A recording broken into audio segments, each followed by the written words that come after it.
Profit and loss के part number 17 में क्या कहता है, a person selling 3 articles at the same selling price. ठीक है जी, 3 आर्टिकल बेचे, पहले अभी तक 2 बेच रहा था, 3 आर्टिकल साथ में बेच रहे हैं। एक में 25% का गेन हो रहा है, दूसरे पे 20% का लॉस हो रहा है और थर्ड पे 12.5% का गेन हो रहा है ना। तो हमें बताना है और ओवरऑल प्रॉफिट कितना हो रहा है 1100, राइट। हमें बताना है find the cost price of all 3 articles, तीनों आर्टिकल्स की कॉस्ट प्राइस कितनी होगी। आओ देखते हैं क्या करना है, बिल्कुल सेम कंसेप्ट, रेशो को निकालो। भाई देखो 25 का कितना होता है 1/4 है ना, यानी कि कॉस्ट प्राइस और सेलिंग प्राइस। कॉस्ट प्राइस कितना हो जाएगा 4, तो सेलिंग प्राइस 1/4, 1 प्रॉफिट है तो प्लस कर देंगे, यानी कि 5 आ जाएगा।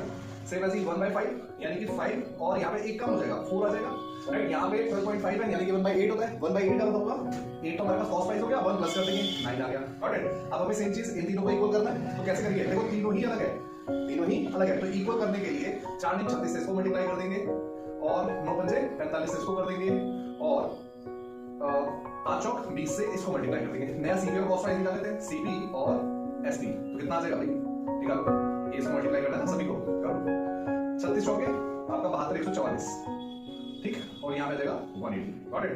और 45 को 15 से 5 से करेंगे, 5 और 45 दूनी 90, 180 225 और यहाँ पे 180, फिर 9 दूनी 18 180 और 180 सॉरी 9 दूनी 16 है ना, 2 8 16, फिर आ जाएगा 160 और यहाँ पे जाएगा 180, गॉट इट।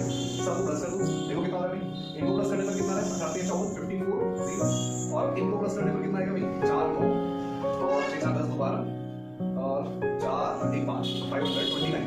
अब देखो जो चीज हमने 529 में कर दी है वो 540 में बेच दी है, 540 पार्ट्स में बेच दी है, तो हमें बेसिकली क्या हो रहा है 11 का प्रॉफिट 11 पार्ट का, और ये जो 11 पार्ट है वो बेसिकली 1100 है, तो एक पार्ट की वैल्यू कितनी हो जाएगी 100 रुपए है ना, और हमें सभी का कॉस्ट प्राइस निकालना है यानी कि ये, तो इसको ये जो 529 है इसको 100 से मल्टीप्लाई कर देंगे, कितना आ जाएगा 52,900, यानी कि ऑप्शन नंबर डी हमारा करेक्ट हो जाएगा। बात समझ में आई? इसी तरह से ये वाला क्वेश्चन आप लोग मुझे करके दिखाएंगे और कमेंट्स में आंसर चाहिए, मिलते छोटे से ब्रेक के बाद, बाय।